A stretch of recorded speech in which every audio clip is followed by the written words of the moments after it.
नमस्कार, स्वागत है आप सभी का देवभूमि लाइव में। मैं हूं आपके साथ शावनी पटनायक। बुलेटिन की शुरुआत करेंगे। पौड़ी में अनियंत्रित होकर गहरी खाई में कार गिरी। हादसे में 5 लोगों की मौके पर ही मौत हो गई। सूचना के बाद पुलिस और एसडीआरएफ की टीम पहुंच चुकी है। रेस्क्यू अभियान चलाकर पांचों के शवों को बाहर निकाला गया। बता दें, NH 58 बद्रीनाथ मार्ग का यह हादसा आपको बता रहे हैं, जहां पर कार के अनियंत्रित होकर गहरी खाई में गिर गई, जिससे हादसे में 5 लोगों की मौके पर ही दर्दनाक मौत हो गई है। तो बड़ी जानकारी से आपको रूबरू करा रहे हैं। पौड़ी से बड़ी जानकारी। सूचना के बाद पुलिस और एसडीआरएफ की टीम पहुंची और रेस्क्यू अभियान चलाकर पांचों के शवों को बाहर निकाला गया। तो पौड़ी से बड़ी और अहम जानकारी से आपको रूबरू करा रहे हैं, जहां पर अनियंत्रित होकर कार गहरी खाई में जा गिरी, जिससे 5 लोगों की मौके पर ही मौत हो गई। हालांकि पुलिस को सूचना मिलते ही मौके पर पुलिस पहुंची और रेस्क्यू अभियान चलाकर पांचों के शवों को बाहर निकाला। NH 58 बद्रीनाथ मार्ग पर यह हादसा हुआ है। बड़ी और अहम जानकारी से आपको रूबरू करा रहे हैं, जहां पर अनियंत्रित होकर गहरी खाई में कार के पलटने से बड़ा हादसा हो गया। हादसे में 5 लोगों की मौत हो गई। वहीं ज्यादा जानकारी के लिए हमारे संवाददाता भगवान सिंह हमारे साथ जुड़ चुके हैं। भगवान सिंह, कहाँ का ये हादसा है, क्या है पूरा मामला? जी, मैं आपको बता दूं, देवप्रयाग क्षेत्र NH 58 के ये मामला है। सेकंड धार के पास है। यहाँ पे एक कार दुर्घटना हुई है, जिसमें 5 लोग सवार थे। उसमें से 5 लोगों की ऑन द स्पॉट मृत्यु हो चुकी है। और यहाँ सबसे पहले बात करें वहाँ पे कि वहाँ के धीरज सिंह, जो पुत्र से निवासी है, जो कि रामपुर जिला पौड़ी गढ़वाल का ही रहने वाला है, और एक 46 वर्ष के होमगार्ड का जो एक ड्यूटी में दौरान कुंभ में से जा रहा था, ड्यूटी के लिए जा रहा था, होमगार्ड ड्यूटी के लिए, तो जिसकी मृत्यु हो चुकी है। और कहीं यहाँ पे जो क्षेत्र पर प्रशासनिक अधिकारी है, ग्रामीण क्षेत्र है। और सबसे पहले बात बताऊं कि पुलिस की सबसे पहले उन्होंने मित्र पुलिस ने तुरंत यहाँ पे स्पॉट पर पहुंचे, तुरंत एम्बुलेंस पहुंचाई। वहाँ पे जितने घायलों का बचाने के प्रयास पूरी कर रही थी, लेकिन ऑन द स्पॉट मौत हो गई। लेकिन यहाँ पे देवप्रयाग थाने के SO है महताब सिंह रावत जी, उन्होंने तुरंत यहाँ पे पहुंच के और अपनी पूरी टीम के साथ उसकी टीम को लेकर यहाँ पे PID की सारी तैनात, वहाँ पे डॉक्टरों को या तमाम पूरे अधिकारियों को वहाँ पे पहुंचाया गया है। लेकिन वहाँ पे दुर्भाग्य की बात है कि जिस तरह से गाड़ी खाई में गिरी है, तो ये जो बताया जा रहा है कि कम से कम 500 मीटर खाई में गिरी है। और वहाँ पे लगातार क्षेत्र में दुर्घटना हो रही है। कुछ दिन पहले, 2 दिन के पहले यहाँ पे एक एक्सीडेंट हुआ था। लगातार क्षेत्र में जब से NH रोड का चौड़ीकरण हुआ, तब से रास्ते में कहीं ना कहीं दुर्घटना का बिल्कुल जायज है। और सब 108 केंद्र सभी को वहाँ पे वहाँ पे जो है, इनको सोचने को ये कहा गया था कि शायद किसी की जान बच सकती थी, लेकिन ऑन द स्पॉट किसी की मौत हो गई। तो वहाँ पे डॉक्टरों की लापरवाही नहीं मानी, क्योंकि उन्होंने अपना एक दायित्व निभाया। प्रशासन से सभी से वहाँ पे लोग मौजूद पहुंच चुके हैं। जी भगवान सिंह, आपने बोला कि लगातार ये दूसरा हादसा है 2 दिनों में, तो क्या पुलिस और प्रशासन क्या कर रही है? जी, मैं आपको बता दूं, एक्चुअली ये कारण मामला क्या बताया जा रहा है, संज्ञान में मेरी अभी बात आई यहाँ पे।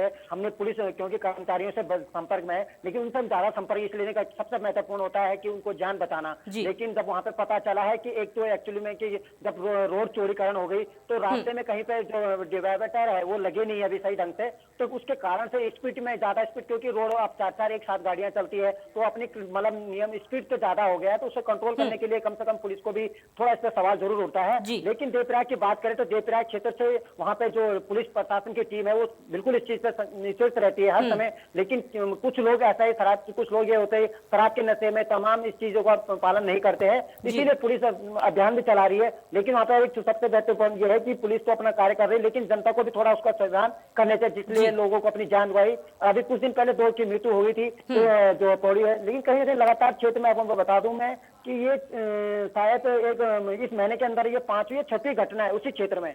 तो इस पर भी जरूर लोगों को भी ध्यान देना चाहिए, प्रशासन को भी जरूर जागना चाहिए, जनता को, और इसको सम्मान में बताना चाहिए कि किस तरह से क्या कर रहे ड्राइविंग। लेकिन जो वहाँ पर रोड की बात करें तो सबसे महत्वपूर्ण एक बड़ी खबर मैं आपको बता दूं कि जो इंडिया उसके पास। चलिए, तमाम जानकारी के लिए हमारे साथ जुड़ने के लिए बहुत बहुत धन्यवाद। आगे बढ़ेंगे। किसान आंदोलन के समर्थन में और बढ़ती महंगाई को लेकर उत्तराखंड कांग्रेस 2 फरवरी को प्रदेश भर में प्रदर्शन कर सरकार का पुतला दहन करेगी। 2 फरवरी को होने वाले कांग्रेस के प्रदर्शन को लेकर प्रदेश अध्यक्ष प्रीतम सिंह ने कहा कि सरकार किसानों के आंदोलन को कुचलना चाहती है, लेकिन किसानों ने एकता दिखाते हुए आंदोलन को और मजबूत कर दिया है। कांग्रेस की राष्ट्रीय अध्यक्ष सोनिया गांधी ने किसान आंदोलन के साथ खड़ा रहने का आह्वान किया है। इसके साथ ही बता दें, कांग्रेस पूरी तरीके से किसानों के समर्थन में खड़ी रहेगी। प्रीतम सिंह ने कहा, किसानों के समर्थन में और बढ़ती महंगाई के विरोध में 2 फरवरी को पूरे प्रदेश में कांग्रेस विरोध प्रदर्शन करेगी और सरकार का पुतला भी दहन करेगी।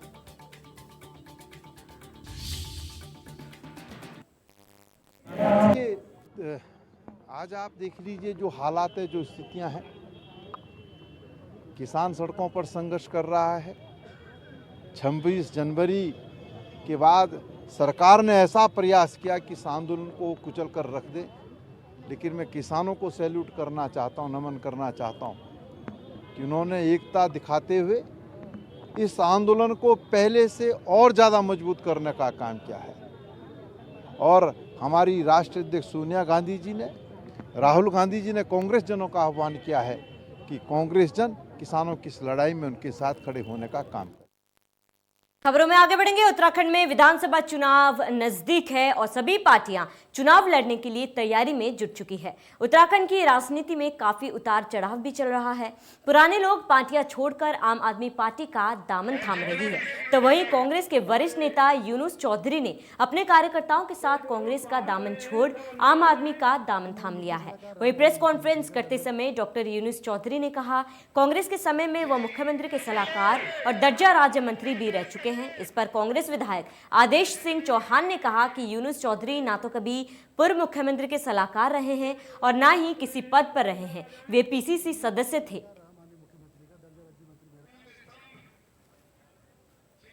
कहना चाहता हूं कि वो कभी भी मुख्यमंत्री के सलाहकार नहीं रहे, ना उन पर कोई ऐसा पद रहा। वो केवल हमारे आमंत्रित सदस्य थे पीसीसी के, और वो अति महत्वाकांक्षा के चक्कर में उन्होंने पार्टी छोड़ी, क्योंकि वो पिछली बार भी कांग्रेस से टिकट मांग रहे थे, लेकिन उनको टिकट नहीं मिल पाया। और आदमी की इच्छाएं पूरी सबकी नहीं हो सकती।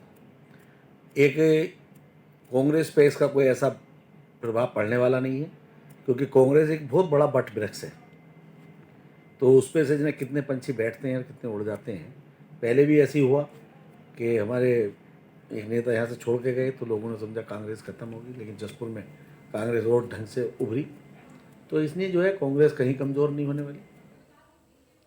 खबरों में आगे बढ़ेंगे। पॉलीथीन के खिलाफ नगर निगम देहरादून एक बार फिर से अभियान शुरू करने जा रही है। कोरोना महामारी से पहले भी निगम की ओर से पॉलीथीन के खिलाफ अभियान चलाया जा रहा था, लेकिन महामारी के चलते अभियान को बंद कर दिया गया। नगर आयुक्त विनय शंकर पांडे ने बताया कि पर्यावरण संरक्षण को देखते हुए निगम की ओर से पॉलीथीन के खिलाफ अभियान शुरू होने जा रहा है। फरवरी के दूसरे सप्ताह से इसकी शुरुआत की जाएगी। इसके तहत जनता को जागरूक करने के साथ ही पॉलीथीन का इस्तेमाल करने वाले व्यापारियों पर भी कार्रवाई की जाएगी। देखिए, जब ये हम लोगों ने पॉलीथीन के खिलाफ जो अभियान चलाया था, उसमें हम लोग काफ़ी हद तक सफल भी हो रहे थे। उसी दौरान जब ये कोविड का संक्रमण हुआ, तो जो लोग भी डिफरेंट कैंप्स में रहते थे, उनको खाना और पानी पहुंचाने के लिए शासन स्तर पर इसमें छूट प्रदान कर दी गई थी।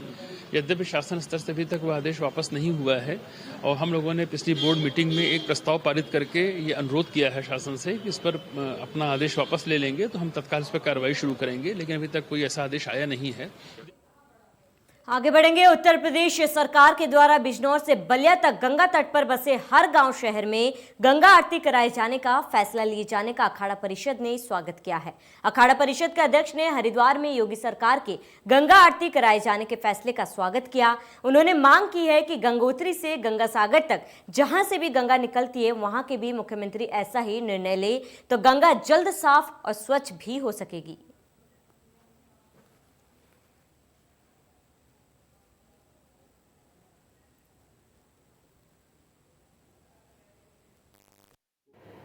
माननीय मुख्यमंत्री के इस निर्णय का स्वागत करते हैं। साथ में यह अनुरोध करते हैं कि जहां से गंगा जी जिस प्रांत से होकर निकलती हैं, यदि वहां के मुख्यमंत्री यही निर्णय जो हमारे मुख्यमंत्री योगी आदित्यनाथ जी ने लिया है, अगर सभी यह निर्णय ले लें तो गंगा जी स्वच्छ। पर्यावरण को प्रदूषण से बचाने को, ईंधन की खपत को कम करने के उद्देश्य से सरकार लगातार जागरूक करने का प्रयास कर रही है। आज हरिद्वार में भारत पेट्रोलियम और पीसीआरए के संयोजन में एक साइकिल रैली का आयोजन किया गया। हरिद्वार रेलवे स्टेशन के पास भारत पेट्रोलियम के पेट्रोल पंप से शुरू हुई साइकिल रैली को मेला अधिकारी दीपक रावत ने हरी झंडी दिखाकर रवाना किया है। रैली में सभी प्रतिभागियों को पर्यावरण संरक्षण की शपथ भी दिलाई गई। आपको बता दें कि इस साइकिल रैली में बड़ी संख्या में साइकिल सवार युवा और बच्चे शामिल थे। रैली शहर भर के कई प्रमुख रास्तों से होते हुए लोगों को जागरूक करेगी। मेला अधिकारी दीपक रावत ने कहा कि भारत पेट्रोलियम और पीसीआरए की ओर से यह अच्छा कदम है। इससे लोग ईंधन की कम से कम खपत करने के लिए जागरूक होंगे। वहीं साइकिलिंग से उनके स्वास्थ्य को भी लाभ मिलेगा। Ministry of petroleum and natural gas के सक्षम महोत्सव में आज यहाँ पे साइकिलथॉन का अरेंजमेंट किया गया था। इससे बेसिकली यंग बच्चों को, अडल्ट्स को साइकिल का सेहत के लिए क्या अच्छा सदुपयोग है, प्लस एनर्जी टिप्स, अपनी एनर्जी को बचाने के लिए। कुछ एनर्जी हमारे पास लिमिटेड है, ज़्यादातर तेल हम बाहर से आयात ही करते हैं, इसलिए उनको खुद तेल बचाने के टिप्स वगैरह दिए गए थे। और साइकिल चलाना एक सबसे बेस्ट थिंग है जो कि तेल बचाने के लिए है। एक तो सेहत भी बढ़िया रहती है, तो शॉर्ट डिस्टेंस के लिए साइकिल को बेसिकली प्रमोट करने के लिए ये रैली की गई है। बीपीसीएल एवं पीसीआरए द्वारा ये आज साइकिल रैली आयोजित करवाई जा रही है। इसमें बहुत बड़ी संख्या में यंगस्टर्स आए हुए हैं। बहुत ही सार्थक और अच्छा कदम है। साइकिलिंग को बिग वे में प्रमोट करना चाहिए, पेट्रोलियम कंजर्वेशन को भी बिग वे में प्रमोट करना चाहिए। मेरा आप सबसे आग्रह है कि संदेश को आपके माध्यम से आप दूर दूर तक पहुँचाएं। सर, फिजिकली फिट रहने के लिए भी कितना साइकिल चलाना? इसमें कोई शक ही नहीं है कि फिजिकल फिटनेस के लिए बहुत ही आई थिंक इनएक्सपेंसिव और बहुत ही सस्टेनेबल तरीका साइकिलिंग है। इसको मैं आप अपनी लाइफस्टाइल में जरूर अपनाना चाहिए। रामनगर में राष्ट्रीय बाघ संरक्षण प्राधिकरण डीआईजी सुरेंद्र मेहरा ने कॉर्बेट नेशनल पार्क की ढेला रेंज में निर्माणाधीन रेस्क्यू सेंटर के निरीक्षण के दौरान व्यवस्थाओं की जानकारी ली। कॉर्बेट के 3 बाघ राजाजी में शिफ्ट किए जा चुके हैं। पार्क में लगातार बाघ बढ़ रहे हैं। भविष्य में अन्य जगहों पर भी बाघ शिफ्ट करने पर विचार किया जा सकता है। अभी तक राज्य और टाइगर रिजर्वों के बाघों की गणना के नतीजे एक साथ जारी नहीं हो पा रहे थे। अब एनटीसीए एक साथ राज्य और टाइगर रिजर्वों के बाघों की गणना को जारी करने पर मंथन कर रहा है।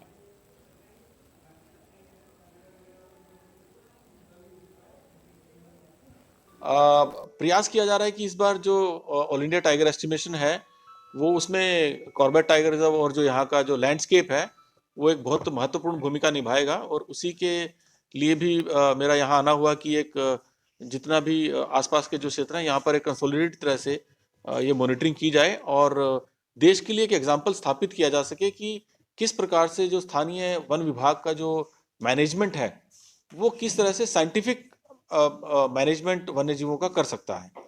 तो ये प्रयास यहाँ पर हमारा रहेगा कि जो कॉर्बेट टाइगर रिजर्व और आसपास का क्षेत्र है वो साइंटिफिक मैनेजमेंट में थोड़ा और आगे जाए।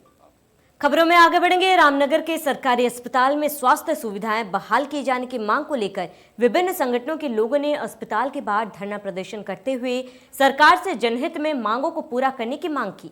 अस्पताल के बाहर धरना दे रहे प्रदर्शनकारियों ने कहा, प्रदेश सरकार ने रामनगर के सरकारी अस्पताल में इलाज के लिए आने वाले मरीजों को बेहतर सुविधाएं देने को लेकर इस अस्पताल को शर्तों के तहत पीपीपी मोड पर दिया गया था, लेकिन पीपीपी मोड पर जाने के बाद संचालकों द्वारा जो सुविधाएं मरीजों को मिलनी चाहिए थी वो नहीं मिल रही है, जिसको लेकर कई बार धरना प्रदर्शन भी किया जा चुका है। प्रदर्शनकारियों को कहना था कि सरकार ने कुछ मांगे उनकी पूरी कर दी है, लेकिन अभी भी चिकित्सालय में सीटी स्कैन व बंद पड़े जन औषधि केंद्र शुरू न होने से मरीजों को काफी परेशानियों का सामना करना पड़ रहा है।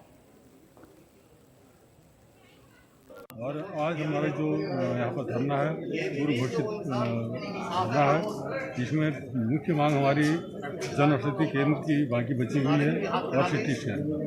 ये अगर ये दोनों मांगें सरकार मान लेती है तो हम उस पर फिर आगे को आंदोलन को जारी रखने में या किसी में हम आंदोलन को जारी रखेंगे, उस पर हम आगे को विचार करेंगे। लेकिन जो पिछली बाकी मांगें थी हमारी एक हद तक पूरी हो चुकी हैं और 2 मांगें हमारी और मुख्य रूप से बची हैं, जन औषधि केंद्र और सिटी स्कैन की। और हम चाहते हैं कि उसको सरकार या हमारे यहाँ के कॉन्ट्रैक्टर जो भी हैं वो इस मांग को हमारी जल्दी से जल्दी पूरी करते हुए आम जनता को जन सुविधाएँ मुहैया कराएँ और ये सारी चीज़ें आगे के अग्रिम आंदोलन के लिए, रणनीति के लिए हम अभी यहाँ पर विचार विमर्श करके अगली रणनीति को उसी हिसाब से तय करेंगे। यह हम आज पूरी बात काशीपुर में मुरादाबाद रोड स्थित नैनी पेपर मिल फैक्ट्री में HCL का टैंक फटने से 2 मजदूरों की दर्दनाक मौत हो गई। हादसा उस वक्त का हुआ जब फैक्ट्री का फिटर और उसका हेल्पर टैंक में लीकेज की सूचना पर लीकेज ठीक करने पहुंचे थे। घटना की सूचना मिलते ही मौके पर पहुंची पुलिस ने दोनों मृतकों के शवों को कब्जे में लेकर पोस्टमार्टम के लिए भेज दिया है। घटना के बाद से मृतकों के परिजनों में कोहराम मच गया।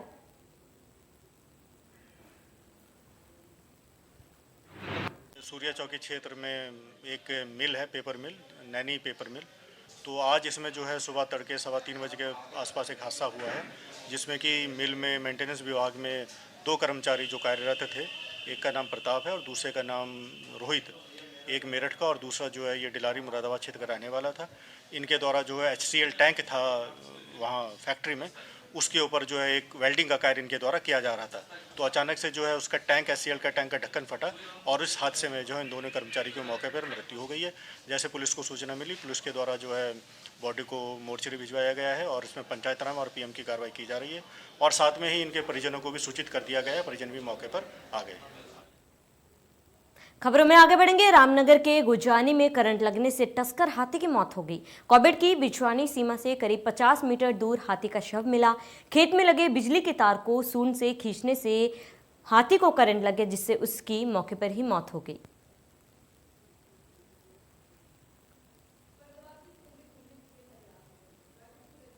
रुड़की के मंगलोर कोतवाली क्षेत्र में दिल दहला देने वाली घटना सामने आई है, जहां पर पैसे के लेन देन को लेकर एक युवक की लाठी डंडे और लात घूंसों से बेरहमी से पिटाई कर दी गई, जिसका वीडियो सोशल मीडिया पर वायरल हो रहा है।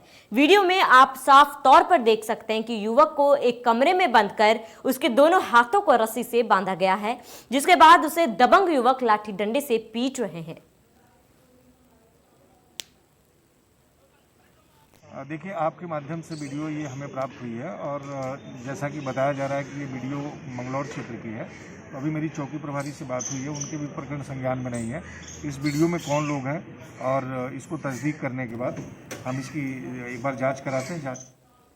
खबरों में आगे बढ़ेंगे। उत्तराखंड में कोरोना संक्रमितों के साथ मरीजों की मौत के मामले भी थम चुके हैं। बीते 24 घंटे में एक संक्रमित मरीज की मौत हुई, जबकि 82 संक्रमित मरीज मिले हैं। सक्रिय मरीजों की संख्या घटकर 1202 पहुंच गई। कुल संक्रमितों का आंकड़ा 96,000 के पार पहुंच चुका है। स्वास्थ्य विभाग के आंकड़ों के अनुसार शनिवार को 11,275 सैंपलों की जांच रिपोर्ट नेगेटिव आई। देहरादून जिले में 37, नैनीताल में 17, हरिद्वार में 11, उधम सिंह नगर में 11, पौड़ी में 3, पिथौरागढ़, रुद्रप्रयाग, उत्तरकाशी जिले में एक संक्रमित मामले सामने आए हैं। वहीं 5 जिले अल्मोड़ा, बागेश्वर, चमोली, चंपावत और टिहरी जिले में कोई नया संक्रमित नहीं मिला है।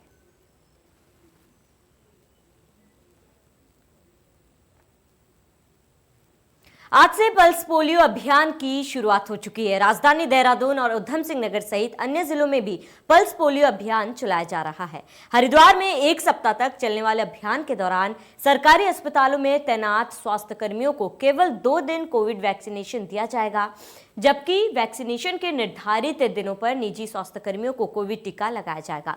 पल्स पोलियो अभियान के मद्देनजर स्वास्थ्य विभाग कोविड वैक्सीनेशन की कार्य योजना में बदलाव किया जाएगा।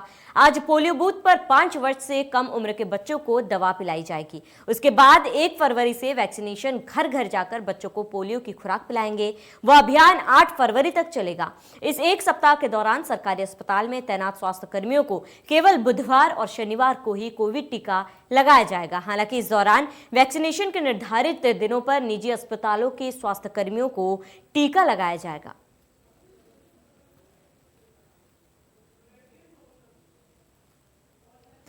कोरोना महामारी के कारण उत्तराखंड में करीब 10 महीने से बंद चल रहे स्कूलों के ताले 8 फरवरी से खुल जाएंगे। प्रदेश मंत्रिमंडल ने कक्षा 6 से 12वीं तक सभी सरकारी और निजी स्कूलों को खोलने के प्रस्ताव पर मुहर लगा दी है। विद्यालय शिक्षा विभाग स्कूलों के खुलने को लेकर अलग से SOP जारी करेगा। मुख्यमंत्री त्रिवेंद्र सिंह रावत की अध्यक्षता में मुख्यमंत्री आवास पर शनिवार को हुई बैठक में 17 प्रस्तावों पर निर्णय हुए। बैठक के बाद शासकीय प्रवक्ता मदन कौशिक ने बताया कि प्रदेश में सिंगल यूज प्लास्टिक का उत्पादन उत्पादन, उसे बेचने और प्रयोग में लाने पर रोक लगा दी गई है। किसी भी तरह के हैंडल या बिना हैंडल वाले प्लास्टिक बैग के प्रयोग पर अब प्रतिबंध होगा। नियम तोड़ने पर 100 रुपये जुर्माना भी लगाया जाएगा। सिंगल यूज प्लास्टिक के उत्पादन पर 5 लाख, परिवहन पर 3 लाख और खुदरा व्यापार करने पर 1 लाख रुपए जुर्माना लगेगा। थर्मोकोल से बने सामान के इस्तेमाल पर भी रोक लगा दी गई है। अब डिस्पोजल, थाली, ग्लास और अन्य सामान प्रयोग में नहीं लाया जा सकता। कैबिनेट ने इसकी नियमावली को मंजूरी भी दे दी है। तो त्रिवेंद्र कैबिनेट में 17 प्रस्तावों पर मुहर लग चुके हैं। बता दें कि 8 फरवरी से अब कोरोना काल में बंद हुए स्कूल खुल जाएंगे। इसके साथ ही कक्षा 6 से 12वीं तक के लिए स्कूल को खोल दिया जाएगा। हालांकि ये साफ कर दिया गया है कि स्कूल खुलने के बाद कोरोना गाइडलाइंस का ठीक तरीके से पालन किया जाएगा।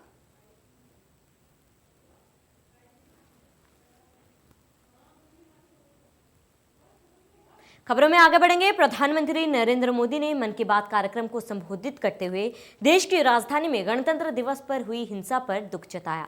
पीएम मोदी ने कहा, दिल्ली में 26 जनवरी को तिरंगे का अपमान देख देश बहुत दुखी है। हमें आने वाले समय को नई आशा और नवीनता से भरना है। हमने पिछले साल असाधारण संयम और साहस का परिचय दिया। इस साल भी हमें कड़ी मेहनत करके अपने संकल्पों को सिद्ध करना होगा।